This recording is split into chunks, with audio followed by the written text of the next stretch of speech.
Hey everybody, how you doing today? This is Rich Harshaw with Level 10 Contractor, and I've got special guest here with me today, Gary Cohen from CCN. How you doing, Gary? Doing great, Rich. Thanks for having me on today. Well, we're here today to talk about KPIs. Honestly, that's a word I had never heard until about 10 years ago because I did not go to MBA school. I got rejected twice. I got through undergraduate at BYU, and I thought, man, it's time to go into the real world. Let me see if I can delay this by going into graduate school. So I applied to BYU, I applied to Texas. I got rejected by both, and I found myself in the real world where KPI was not a word. But I am now very well aware of KPIs, and I'm excited to have you share some things with us today. I'm excited to share with you, and there's a lot that goes into it. And so when we talk today, I'm gonna be getting into some strategic leadership points because really you have to be in that mode before you can start really looking at KPIs. That'll become more clear when I start talking. Yep. Well, I'm going to just let you jump on in. I'm going to do a quick technical check here. I want to make sure we're having a little bit of trouble before we started the broadcast. So I just want to make sure everything's looking good. And assuming it is, we will have you start to cook. All right. I'm going to get a verification here in just 1 second, then we'll be off to the races. Super. All right. Verification verified. Let's go off to the races. Now, just so everybody knows, especially you, Gary, I'm the kind of guy that on a webinar, I always have a million questions, so I may, butt in now and then to ask a few things and get some clarification. And my job, as I see it, is to be the voice of the audience. Where, hey, what about this? What about that? So that's how we'll proceed. So I'm going to turn the floor over to you, and I'll probably interrupt you a few times. No worries, no worries. Again, I appreciate you having me on. Well, welcome everyone to this webinar, and I'm hoping that we can deliver some really meaningful content for you. Before we get started, I guess I should tell you a little bit about me. I'm Executive Vice President of Certified Contractors Network, and I have been for the past 4 years. I'm formerly a president and CEO of 3 different companies that serve the DIY side of the home improvement industry. I have an accounting degree from University of Maryland, an MBA from Regis University.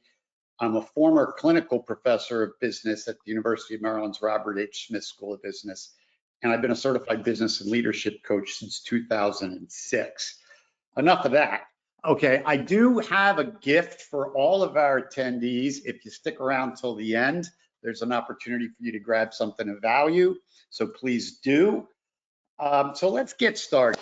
I want to get started by talking about home improvement companies in the US. 50% of them will go out of business in the first 5 years. And by the way, that percentage somewhat mimics other industries as well. Most entrepreneurs, when they launch a business, have a 50-50 chance of making it to that 5-year mark. Now, focusing just on home improvement companies, another 30% year in and year out will basically break even. So what does that mean? It means that the owner is really just giving themselves a decent job. But really the idea as an entrepreneur and owner is to build generational wealth. So we don't want to be in this 30% bucket. Another 15% of home improvement contractors will squeeze out somewhere between a 1% and 5% EBITDA or profit, depending upon the year. And once again, really that's kind of like just giving an owner a really good job. A few extra bucks maybe in Did you say 1.5%? I'm sorry? Did you say 1.5%? 1 to 5. Oh, 1 to 5. 1% is insane. 5% is still pretty insane, but at least it's something. Yes, so they vary 1 to 5. But here's the kicker, Rich. Only 5% of home improvement companies in the US run a strong business that consistently earns a 10 to 20% EBITDA, which, at CCN, that's the first thing we jump on with contractors. We talk about, hey, there's no reason you shouldn't be able to generate a 15% EBITDA to a 20% EBITDA, but a 10% should be the bare minimum. Now, Gary, Now, when people come in the front door to CCN, are they usually more talking about growing sales, and you have to kind of put the brakes on them and go, whoa, whoa, whoa. Yes, we'll get to sales, but let's make sure you're actually making money on what you are selling. right, that's exactly right, Rich. And here's what's behind that. The problem is if you keep scaling your sales with the wrong systems and processes in place that will deliver profit, you will exacerbate losses. So you want to get your systems and processes in place, buttoned up before you go on that growth curve. Yeah. Now, Yeah. so what I want to do is just take a few minutes to talk about what we call intentional and strategic leadership. Before I get into those qualities, let's talk about what most companies do in our industry. Most home improvement contractors practice what we call reactive leadership. Now, what do I mean by that? Does this sound familiar to all of you? Every day you're putting out fires. Might be a fire in production, could be a fire in sales, could be a fire in marketing. And then we feel like we're playing whack-a-mole. We're just constantly reacting and putting out fires. Okay, but great leaders practice proactive leadership. We're going to get into that more in a minute. Also, most companies in our industry, unfortunately, have poor or inaccurate financials and metrics. Well, your financials and metrics are your roadmap to success. If those numbers are not accurate, you don't have an accurate guide. It would be like if you were out in the woods with a compass and you needed your compass to take you back where you need to go, but if the compass was not accurately telling you the direction you're pointed in, you couldn't help yourself. It's the same thing with your financials, okay? And we've got to make sure you have buttoned up financials. Another thing, most companies do not work on a formal written budget or plan for the year. And when I say formal and written, I mean a comprehensive, highly detailed budget, a huge spreadsheet in Excel that gets into every area of your company: sales, marketing, production, business ops, HR, and so forth. Okay, lastly, most companies in our industry say they want to grow, but they truly don't know how to grow properly or have a plan for growing properly. Okay, so these are the challenges that generally companies are faced with today. So we talk about the importance of intentional strategic leadership. So let me just walk through that with you for a couple of minutes so you get where I'm coming from. Before you want to manage numbers, you want to make sure you have a nice plan. So how do you do that? Well, you got to start at the beginning. So at the first step is you start with a true understanding of where you are today. We have to be honest with ourselves. Where are we today? Are we utilizing all the best systems and processes in every functional area of our company? I would guess the answer is probably no for the vast majority of contractors. To your point, Rich, when contractors come in the door at CCN and become members, we do what we call a health check. And man, we identify so many things that need to be buttoned up. Okay, so that's where you have to do an assessment of where you are today. The next step is you need to then paint a compelling picture of where you want to go in your business. Where do you want to take it? Okay, and then you've got that gap between your starting point and the picture you just painted. So now you have to define the opportunity cost and the benefit of making this journey to the picture you've just painted. Now, just in case some of you don't know the answer to this, opportunity cost, the meaning of that means if you spend resources on A, you don't have them to spend on B. And when I say resources, I'm talking human resources and financial resources primarily. So you start with where you are, you paint the picture of where you want to go, and then you define that opportunity cost. Okay, and then will it be worth the investment because I'll get a great benefit? So these are the first 3 steps, but there's more. The next thing you want to do, because you can't run your business by yourself, you need a best-in-class team. It would be like, I'm a Baltimore Ravens fan. So that would be like taking head coach John Harbaugh and saying, you're going to have a great season without considering the players. Okay, so consider all of your employees as the players on your team. You need to educate and stretch them to be best in class. What does that mean? It means constant training, constant practice, stretching them to be better. Just think of any professional sport you love and think about those athletes who are best in class at what they do, but they still have coaches working with them day in and day out, and they practice day in and day out, even though they're best in class. How is this any different for a home improvement company? If you want to be best in class, every member of your team needs to be growing and getting better and better, and that means constant training, constant reminders, constantly stretching them. So I just want to make a really big point here because this doesn't happen enough. And quite frankly, Rich, I think this is why so many contractors join CCN, because there's constant ongoing training and education. Now, here's a really big one. It's very important. Let's not lie to ourselves about being better than we really are. I know we all really want to feel good about ourselves, but let's be honest, because if we lie about where we are, we can't really get better. Okay, we've got to really be truly honest about where we are today, where we have weaknesses. Then the best way to decide how you're going to proceed is to benchmark, which means you are going to measure yourself against others in the business. So let's just say you're a roofer in Salt Lake City. That's a shout out to you, Rich. Okay, All right. you're a roofer in Salt Lake City and you want to be better. Okay, well, what could be better than benchmarking with non-competing roofers around the country who are further ahead than you? Okay, and learning from them. Okay, so you need the power of a network around you so that you can learn what others have done successfully and what hasn't worked for others.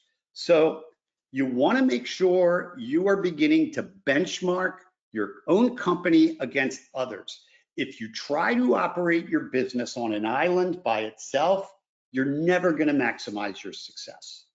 Okay, so we want to make sure we're constantly learning from professionals who have been there and done that, learning from other contractors who do what you do, don't compete with you, so they can be open and share.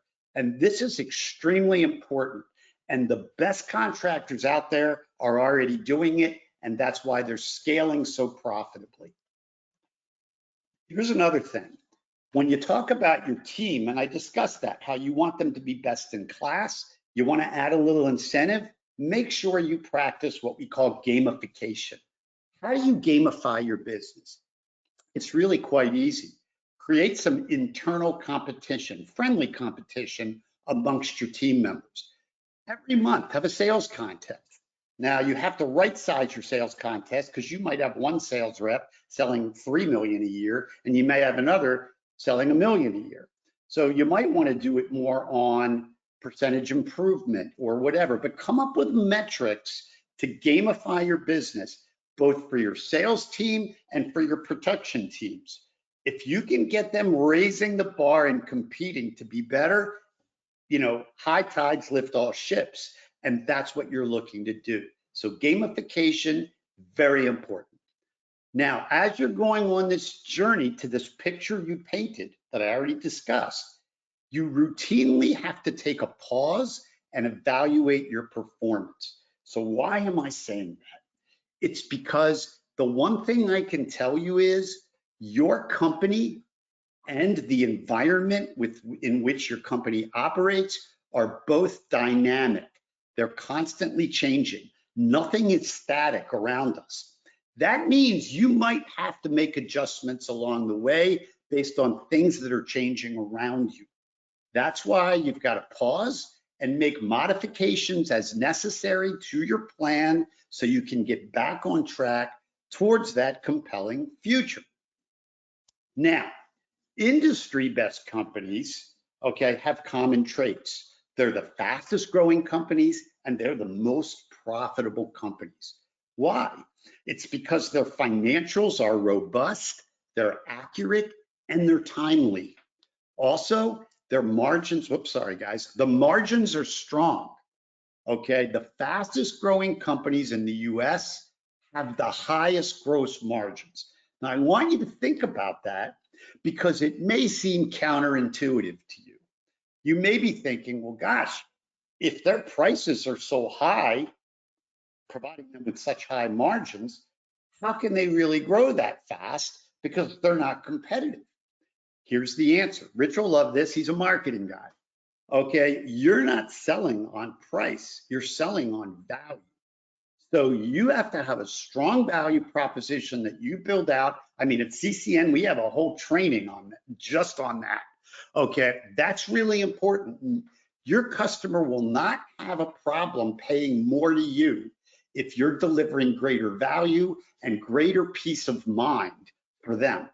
Think about that. You are arguably working on the most valuable asset in their portfolio, their home. Okay, they don't want to take chances with their home, with a new roof. Okay, for example. Okay, so you want to be best in class. You will command a higher price because you are going to have a higher value compared to your competitors. Okay, and we'll get more into that. Now, there are numbers that lie to us, and I want to be really clear about this, because if we're managing by the numbers, you got to understand what numbers not to spend too much time on. Let's talk about gross revenue. Gross revenue is a trailing number. It's a lagging indicator. It's not a leading indicator. So your gross revenue that you've already achieved is not necessarily a good forecast of where your revenue will be going forward. Okay, so you need to understand your past numbers. Absolutely, that's important. But don't just assume because you've had great revenue the last 2 years that you're just automatically going to have great revenue next year. Okay, it's a lagging indicator. Cash-based net income. Everybody, I want you to listen carefully. You should be operating your business on an accrual basis, not a cash basis. Cash basis is great if you are an S Corp or an LLC for paying your taxes. Yes, cash basis is great for taxes, but to do your monthly financials and see how your company's actually performing, the accrual basis is the only way you're going to get a true picture of how well you're performing. So please remember that. Can we dig in that just a second? Sure. So 2 questions for you. Question number 1 is how often do you see, let's take new members coming in, because that, to me, that's kind of the gold standard for measurement in your case of what people are doing when they come to you versus what you push them to do. So what percentage of people coming in are on cash basis versus accrual? And then number 2 associated with that is the reason you want accrual instead of cash because you've got all these payments spread out coming in at different times, and so it's just unclear, or tell us why. Okay, the first question, I don't have a statistical percentage based on actual real data, but I'm going to give you what I believe. And okay. I would say years ago, I would say 75 or 80% of new contractors coming in were running on a cash basis. I would say today, probably 50% are, okay? And it's not good, okay? So why? Because cash basis is what makes sense to you if you're not a financial person. Cash coming in, cash going out. So that just seems more logical to people. Also, by the way, if most of you probably use QuickBooks, and if you're using QuickBooks, QuickBooks can convert with just a click of a button from your statements from a cash basis to an accrual basis, FYI. Okay, so Rich, I hope I answered your question, but that's the reason. It's more logical to somebody who's not financially oriented. I'm measuring cash going in and cash going out. Okay, Okay. but let me explain, and this next bullet point is a good example of why a cash basis is the wrong way to look at your business. Now, a lot of contractors look at their cash balance on their checking account and use that as a metric of how well they're doing. That is the most leading thing you could ever imagine. So let me talk through an example with you. Okay, today's August 1st. Let's say in the month of July, you took in a huge number of deposits for jobs that will actually be produced in August. Now, where do those deposits go? They go into your checking account. Too many contractors, okay, take those deposits and make them a revenue. Okay, they're taking them as revenue. That is not revenue. Okay, what that actually is a liability on your balance sheet because you're holding someone else's money and haven't done anything for them yet. That's a liability for you. So I want you to think through this. Let's say you took $250,000 in deposits in July for work to be done after July 31st. Okay, so you've got a healthy amount of money in your checking account. But think about it. You haven't spent a penny on labor for any of those jobs yet. You haven't spent a penny on materials for any of those jobs yet. So a cash basis is not accurate. It's not giving you a real picture of how your business is doing. Rich, do you think that makes sense? Yeah, I mean, and that's what I was alluding to earlier. It's like, I think this is in some businesses, it's not as big of an issue, but in a remodeling business, I mean, you're holding money that is not necessarily yours yet. And you're Correct. waiting for money that should be coming in that's yours. Right. So when you take those deposits, I mean, if we want to get technical, that money really doesn't belong to you. You're holding it, but it doesn't belong to you because you're holding someone's money and haven't done any work for it. Okay. It's technically still their money. You're just holding the deposit. It's not revenue yet. It's not revenue until you produced it. Okay. So until you produce a job, you do not have revenue. Now, if you are doing a job and you're halfway through the job and the month closes, then we have what we call WIP, work in process. Okay, you will take revenue based on percentage of completion of the work. So if you're 50% done with the job, then you'll recognize 50% of the revenue from that job. So I just want you to remember that. That's the right way to do things. Now, some other things that lie to us. Recent sales or sales trends, they mean nothing. Okay, we all know how the market can change on a dime, how demand can change on a dime. I mean, the one thing at CCN we're hearing a lot of the last few months, Rich, I gotta believe you've been hearing this too, is, gosh, leads are down, right? Have you heard that, Rich? Yeah, I've heard it from a few people. Right? Okay, we're all hearing it, right? Well, you can't look at your past sales and say, this is an indicator of what I'm going to do next. The next thing is market price. So many people think there's a market price for what they do. That is a fictitious word. There's no such thing as a market price. Why is that? It's because every contractor in your market is delivering a different value proposition. Okay, look, you got some contractors who, are selling on price, they're giving very little extra and so forth. Well, that's one thing. But then you have contractors who really have a much higher price because they're offering a fantastic value proposition that make homeowners feel much more confident about the work that's going to be done. So don't think about a market price. The market price is the amount any consumer is willing to pay for what you are offering. But what you are offering is not necessarily what your competitor is offering. Sure, if you're, and again, I keep using roofing as an example.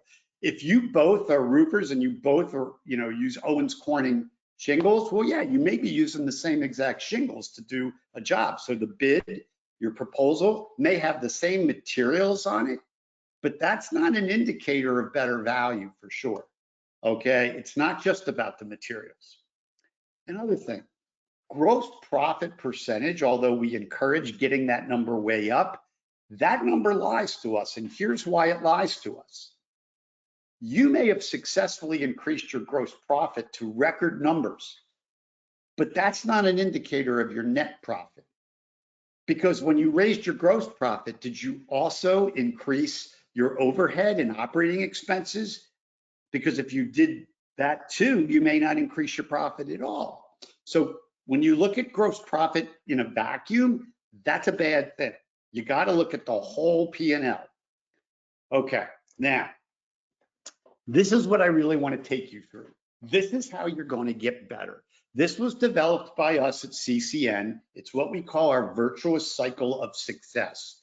Now, there are 8 steps through going through what we call a racetrack design of work that you do, okay, for every job that you have. So before you can get a lead, okay, unless it was a referral, but if you want to generate leads, you've got to do branding, you've got to do your marketing, and Rich would certainly attest to that. I mean, people have to at least know who you are before they can ask you for a quote or a bid, right? So it starts with marketing, okay? And the next step is you get leads coming in. Well, that goes to your call center or whoever's processing your leads. That's step 2. Step 3 is it gets passed to the sales team. So your sales team, your sales manager, okay, they have the ball now. It's like passing the baton or passing the ball. They have it now. They have to do what they have to do before it's passed on, and pre-production is step 4. So that's where you have pre-production, firewalls, you're doing your scheduling, all these things in advance of production. Because what you want to do is you want to make sure you maximize your profit on a job. So you want to build those firewalls. You want to make sure that whatever sales quoted is exactly correct so that you can produce it. All right, next step is 5. That's where you actually go into production, okay, and want to deliver a world-class experience. Step 6 is post-production. You guys should be holding TQM meetings after every job, identify what went well, what didn't go well, and whatever didn't go well, how can you fix that so that problem never happens again? This also includes getting your customer feedback. We call it a CX, customer experience feedback loop.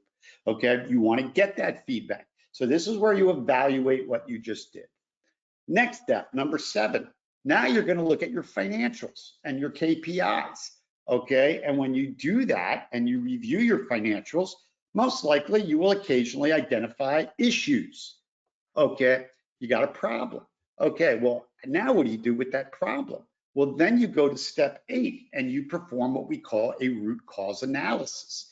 We don't want to put a Band-Aid on problems or on things that didn't go well, okay?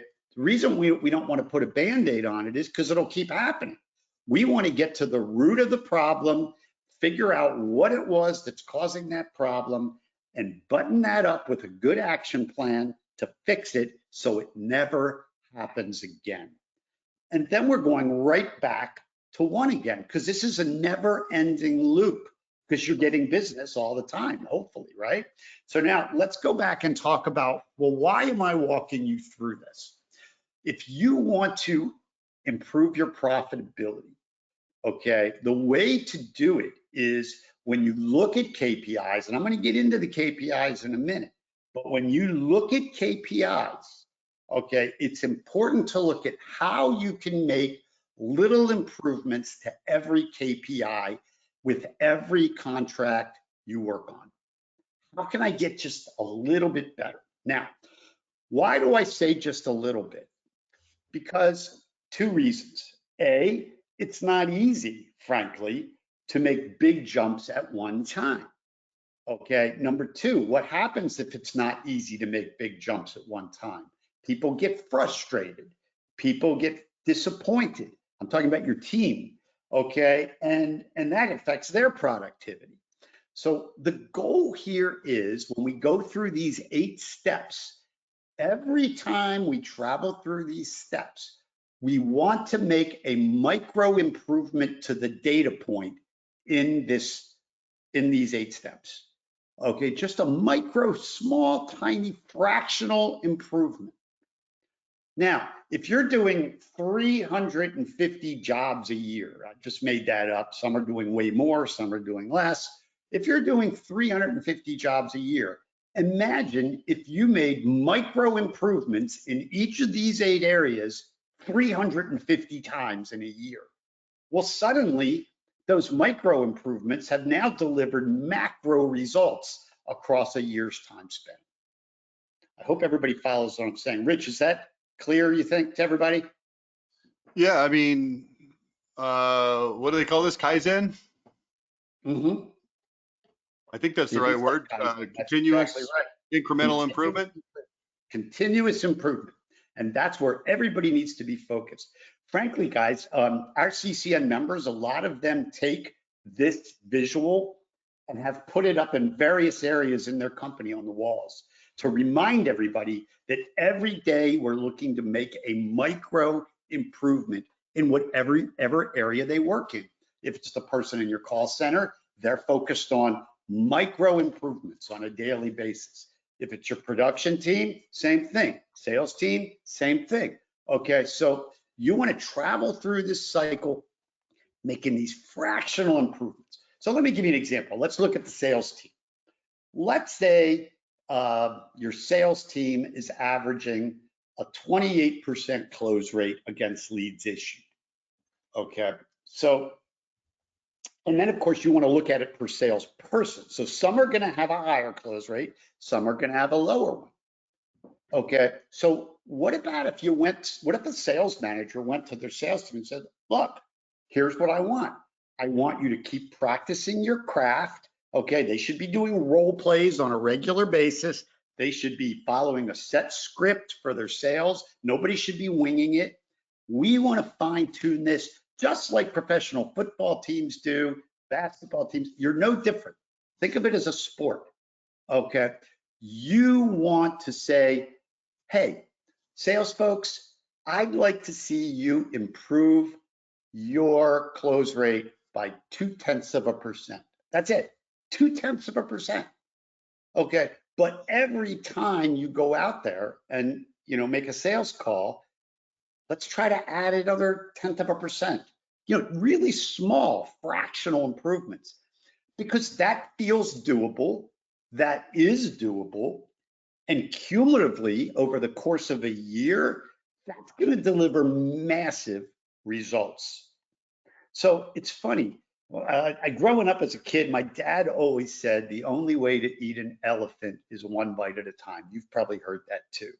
Oh, yeah. And that is true. Think about that. You look at an elephant, that's pretty darn intimidating. Okay, you got to break things down into small bite-sized chunks so it's palatable for everyone and it feels doable to everyone. So for instance, if your close rate in sales is painfully low, okay, let's say it's 20%, which I think is way too low. Okay, don't think you can move it to 30% in a month. It's probably not going to happen. Okay, but with continued practice, okay, and just focusing on fractional improvement, very gradual improvement, you will be amazed at the results. And then when the people on your team, from the call center to the sales team to the production team, start to see they're getting these micro improvements each month, they're getting really motivated now. Now they're feeling good. Wow, I'm making progress. Okay, and then it starts to accelerate. It starts to snowball. So this is really something that works, and I want everybody to think about this. If I were you, I would just take a picture of the screen right now so that you can see this, okay, and keep it for yourselves. I mean, obviously, I have no problem with it. So take a photo of this. All right, now Let's Hey, move Gary, quick question into, for you on this. yes, sir. I've not seen this graphic before. I really like it. I think it's really, really cool. Is this something that's relatively new over at CCN, or is this old stuff that I just haven't seen for some reason? Yeah, it's the latter. We developed this about, do you remember John Martindale? Oh yeah. John and I did this together about 3 years ago. Oh, okay. Well, that's relatively new. I've been around CCN for 20 years, so. Yeah, we did it about 3 years ago, like soon after I came to the company. So Okay, yeah, this everybody get your phone out, take a picture of this thing. this thing has been wildly successful, okay, and you can do this. Now, admittedly, there's plenty of times when our members reach out to us, hey, we need a little guidance with this, we need a little guidance with that. And of course, we're happy to do that. They're members of CCN. So of course, we're going to do anything we can to help. You know, you might run into something here or there that you're questioning. You know, at the end of this deck, I do have my contact information. I welcome anybody to reach out to me. I'm always happy to help contractors. That's our goal. That's all we do is help contractors. So let me move on now and let's go to the next slide. This goes on continuously. That's why we call it a virtuous cycle. It's basically a rinse and repeat, rinse and repeat. Every time you go through the process of improvement, the productivity increases and the results multiply. So this is sort of a mindset shift for all of you, okay, by using this visual. Okay, it's a mindset shift, not just for you as an owner, if you're an owner on this call, but for every member of your team. You see, every member of your team should be following this cycle of success for their particular area. Everybody on your team fits one of these numbers, 1 through 8. Everybody fits somewhere in this virtuous cycle. So this affects every person on your team, and the productivity goes through the roof when you follow this system and just seek those micro improvements each time you go through this racetrack. Make sense? Now, one of the things, if you got Rich's marketing emails, he said, well, there are 5 key metrics that you should be looking at. Okay. Well, these are really categories of metrics. And at CCN, we talk about looking at 5 key areas of metrics: marketing, sales, production, financial, and C cubed. And I know you probably don't know what that is, but I'm going to keep you in suspense for now. I'm going to get to it, and I'm going to explain that to you. So to get started, let's just take a look at marketing. Okay, let's always look at your inbound leads, but don't look at them in aggregate because that doesn't really tell you anything. Okay, what you want to do is look at your inbound leads by the source of the leads. Now, why by the source of the leads? Well, this is probably the easiest question. It's simple. It's because you're going to have a marketing mix, meaning you're going to spend marketing in multiple areas. We want to see what's working the best for you. Where are you getting the lowest cost per lead? Okay, and what are the number of leads you're getting? If you find that one of your methods is getting you the most leads and the lowest cost per lead, you're probably going to want to shift marketing dollars from something that's not performing well. And the only way you know that is by drilling deep and looking at inbound leads by source. Okay, now, if you are a contractor that has multiple product lines, let's say you do roofing, siding, windows, doors, and gutters, okay? You wanna look at your inbound leads by product line, okay? Because if you look in aggregate, how do you know how you're doing with each individual product line? You should be looking at each product line in your company as sort of a separate business unit, okay? And each one has to perform profitably. You can't look at things in aggregate because if you don't drill down, you'll never find what's causing your problem. Okay, so always look at your inbound leads by product line. Lastly, this is one people overlook. You absolutely should be looking at your inbound leads by zip code. So obviously you all have geographic territories you work where there's multiple zip codes you're serving. Okay, you want to make sure, okay, that you're evaluating your marketing in every zip code that you're working.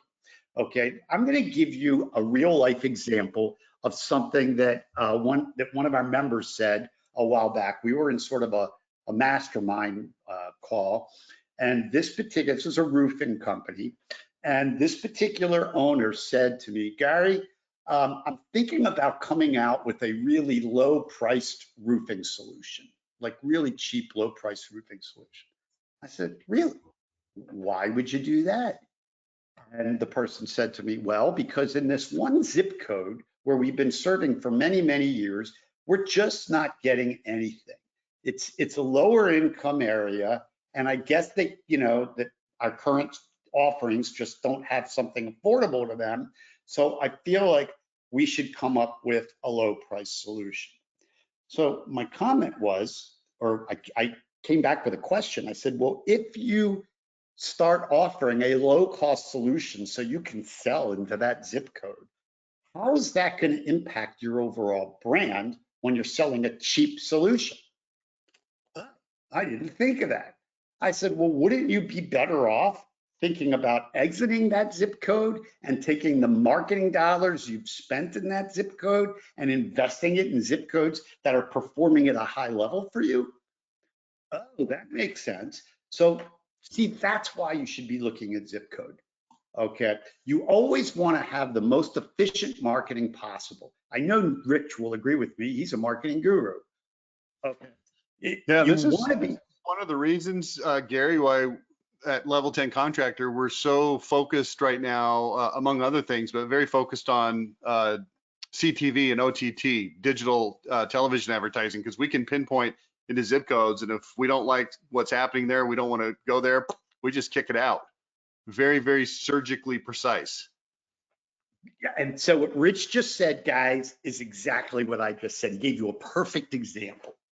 Now, the second bullet, I really already talked about it, but you want to look at that cost per lead, because if your cost per lead is through the roof, okay, in that low income zip code, that example I gave you, you may not belong there, okay? I mean, you want to drive down your cost per lead as much as possible.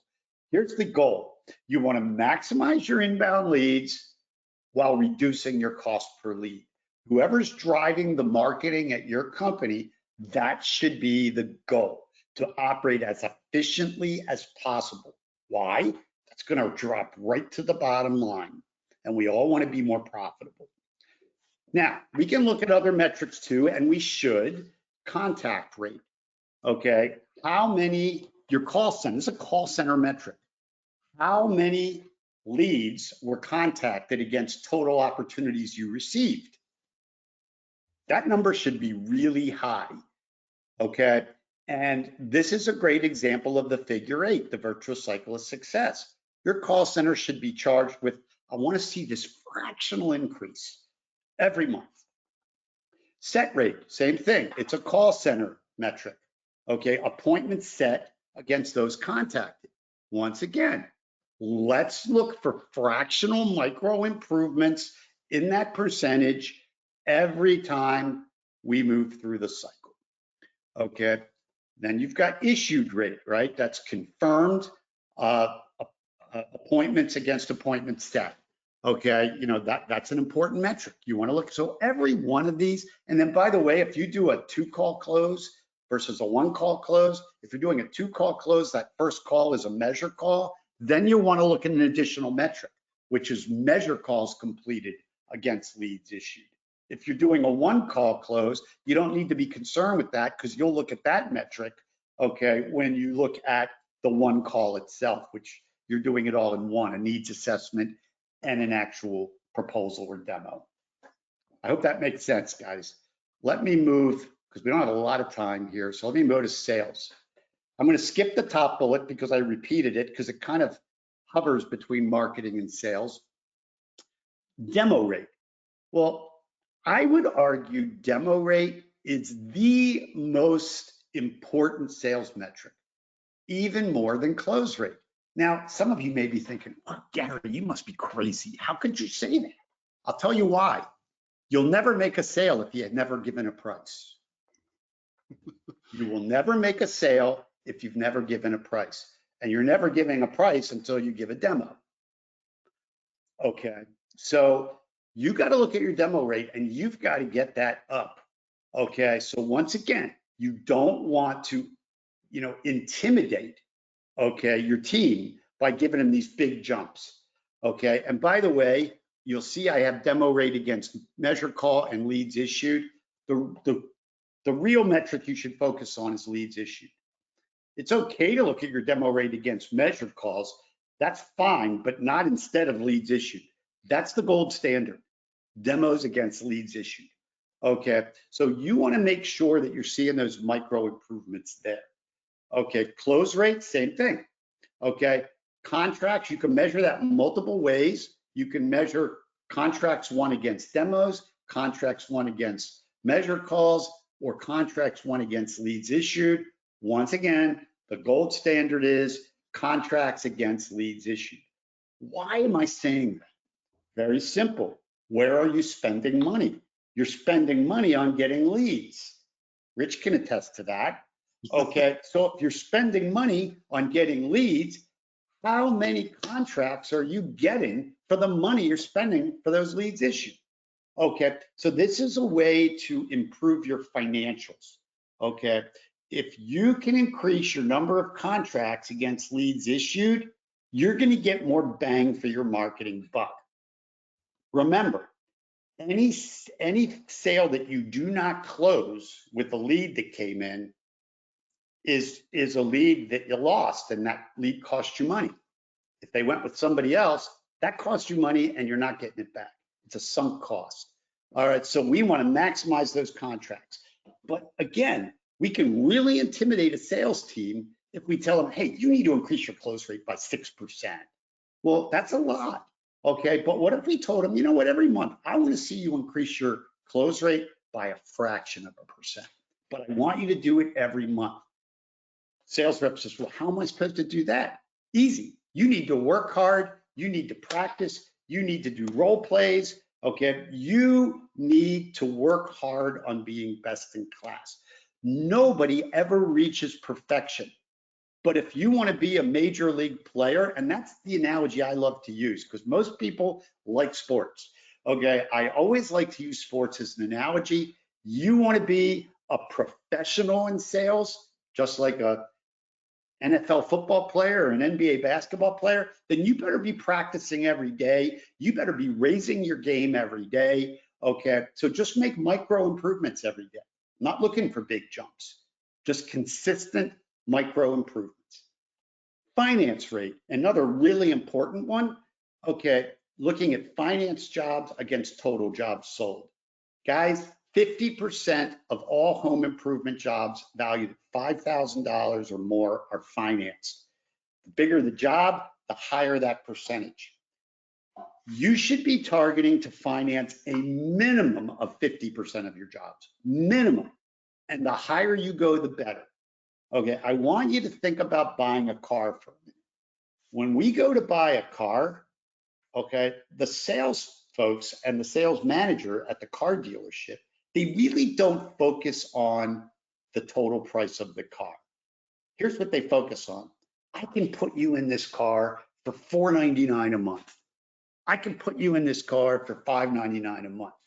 Why do they do that? Because that's a lot less intimidating than saying this car is going to cost you $70,000. I hope that makes sense to everyone. Why is it any different in our business? Okay, if nobody has a new roof fund just sitting in the bank. Nobody has a new siding job sitting in the bank. Okay, nobody has those things. So it's intimidating to just talk about the total price of a job. You want to talk about how you can get them this job and get them top-notch materials, top-notch labor, okay, a beautiful work, okay, at a monthly rate that's palatable and affordable to them, as opposed to intimidating them. Of course, they're going to know the total price, but you really want to break it down for them and say, look, we can put you in this. We have multiple financing options, but we can put you in this for this per month for X amount of time, or this per month for X amount of time.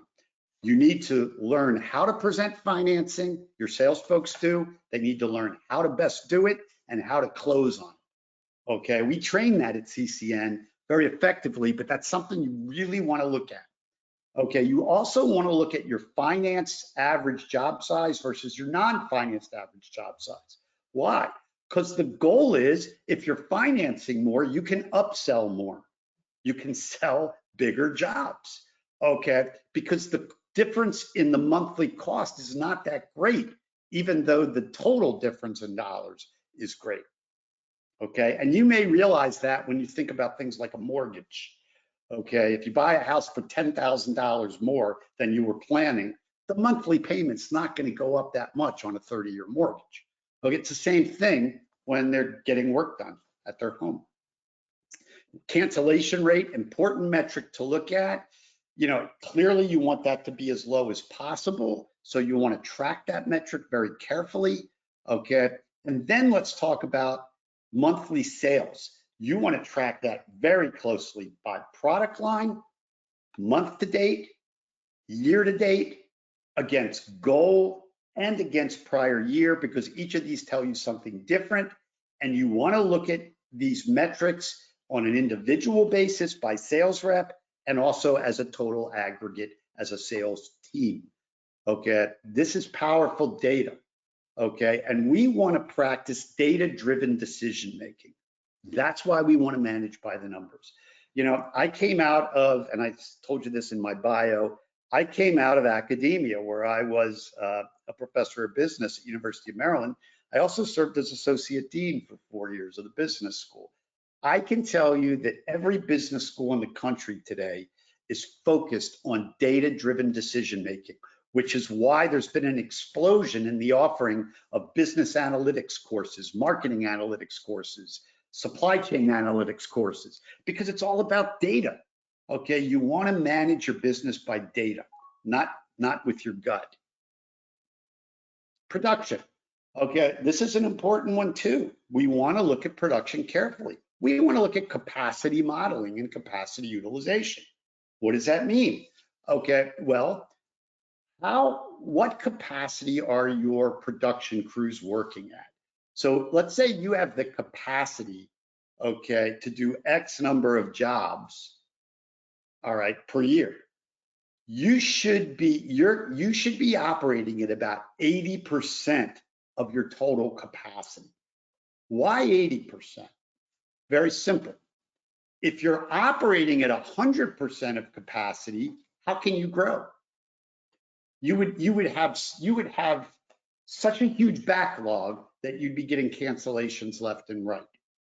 Okay, so you need to have enough open available capacity for you to be able to grow your business. That's why I said 80% is a good goal. It also comes in handy because you don't want to burn out your teams. Okay, so you want to make sure that everybody's moving well, okay, producing every week, but you also don't want to overwhelm folks. So that seems to be the magic number. And by the way, that magic number is not just for this industry.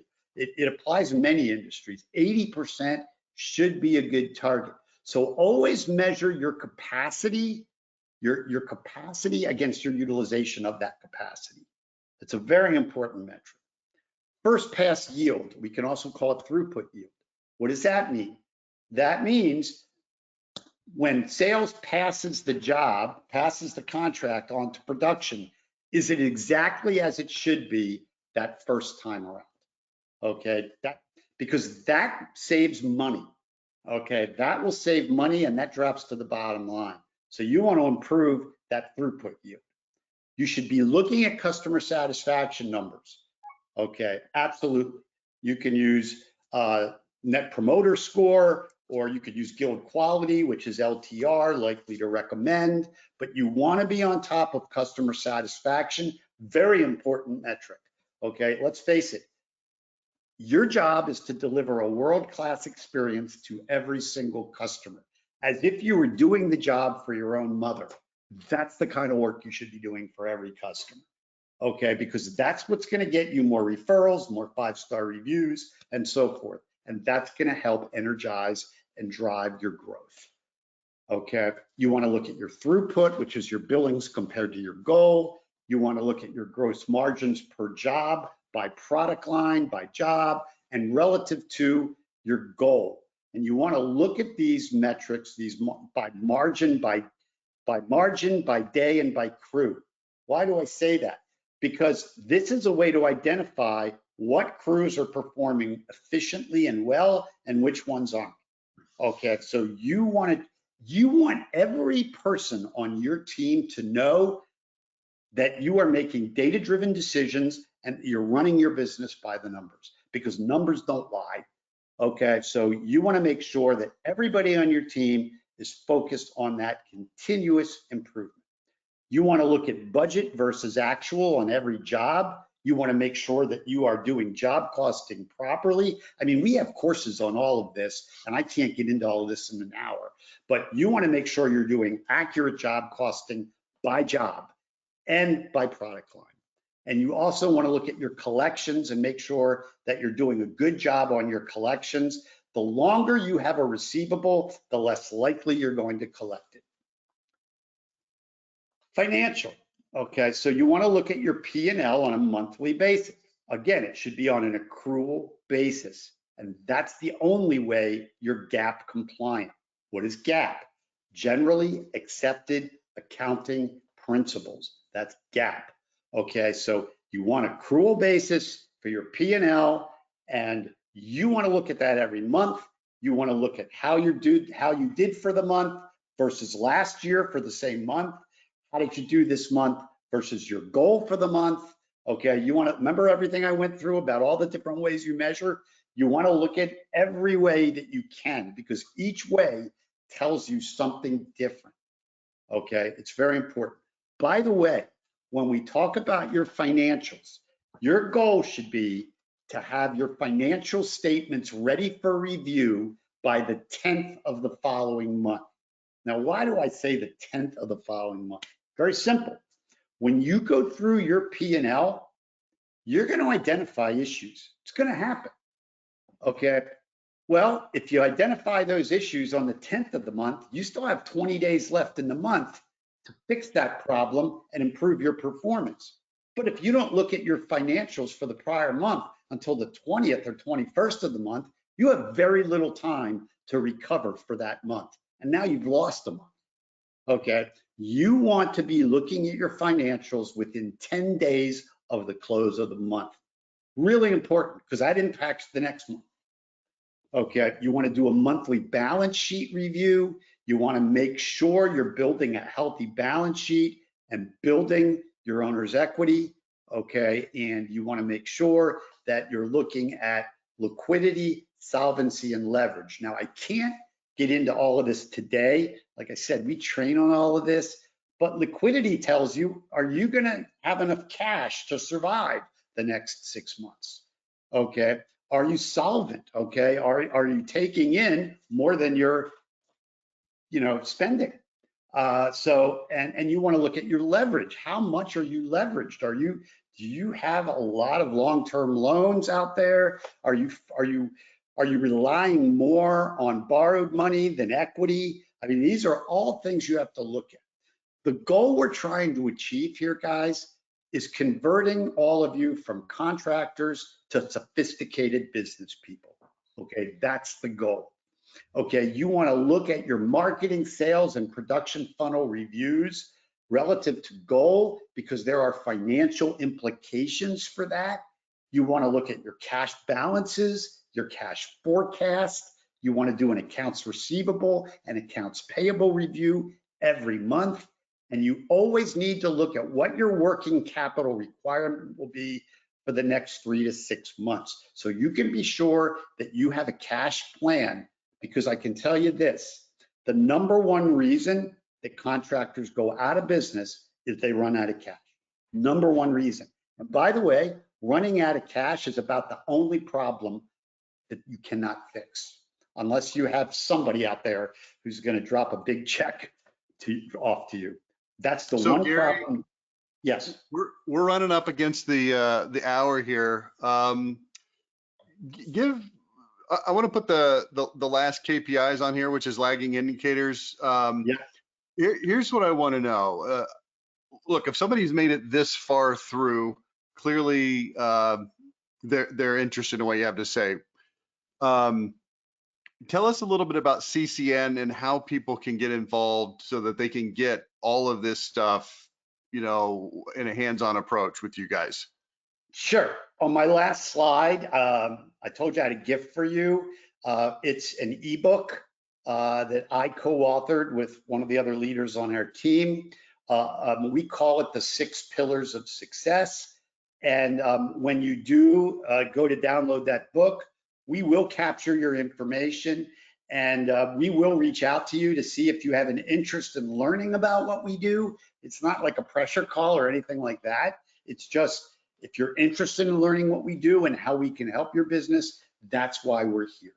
So, I mean, I can move on and show you that, Rich. I realize we're up against time. I can also share the deck, but this is a QR code and I think you'll find this ebook to be really helpful. Obviously, it can't go too deep, but it'll at least get you to thinking about what you need to be thinking about to improve your business. Okay, so I encourage you to scan that QR code, fill out the form, and then you will get a link to download that ebook. It's only When's 23 your pages. when's your next meeting coming up? I think it's soonly, right? You mean our conference? Yeah, your conference. Yeah, our fall conference is September 18 to 21. It's in Minneapolis. Again, if everybody has scanned this code, let me just jump here. This is my contact information. Feel free to shoot me an email, send me a text message, whatever you want to do. You can shoot a picture of that too. And I'm happy to share with you, all the things about CCN as well. But really the goal, our whole mission, and Rich, you know this for years with CCN, our mission is to help contractors get better. Okay, our mission is to turn your company into a professional level team, kind of like going from the minor leagues into the major leagues. And that's what we're looking to accomplish because that's where you make the real money. All right, Gary, as usual, so much good information. We actually had too much information today, Too but much. Sorry, we ran out of time. I apologize. well, you know what? The time is what it is, but you know what? I'd rather go a little deeper on 60, 70% of the content than a little thinner on a little bit more content. I think you gave a lot of good insights. So some of the things you're talking about, for just as one example, financing. Uh, I think this is stuff that people don't really understand. Is if you analyze those numbers, you can see that offering more financing is going to help, and also several other things that you went into in detail. I just really want people to take this webinar as hopefully a stepping stone to investigating CCN. Sometimes people accuse me of, oh, hey, Rich, you brought this guy on the webinar and it sounds like you're trying to sell it. Yes, I'm trying to sell it because I've seen how many companies struggle in these areas, and this is a fantastic solution. I've known CCN, like I said earlier, for 20 years, going back to the Richard Kaler days, all the way through up till present. And I just want everybody to know, if you maybe looked at CCN 5 or 10 or 15 years ago and either decided, maybe you're not going to do that, with Gary at the helm, this is my perception, Gary. So give me some false modesty here because this is the truth. With you at the helm, this thing has taken leaps and bounds ahead in terms of, number one, marketing. I feel like CCN used to be, okay at marketing, and now like it's really good stuff. And then all this KPI stuff that you're talking about today, it's second to none. You can't get this anywhere else out there that's tailored to this industry. And Gary, I give you a lot of credit for leading the ship. Scott, of course, is fantastic, and some of your other folks on your staff. But I really encourage everybody listening to the webinar today, take the next step, reach out to Gary, fill out the QR code form, whatever it is, and get more involved with these folks, because they're going to help you really understand how to grow your business and become the business owner that you've always wanted to be. So that's it, man. Gary, thanks so much for your time today. It's always a pleasure, Rich. Love joining you. We'll do it All right. again. We will definitely have you on again in the future, and look forward to that, and we'll see you soon. Bye-bye. Great, thanks.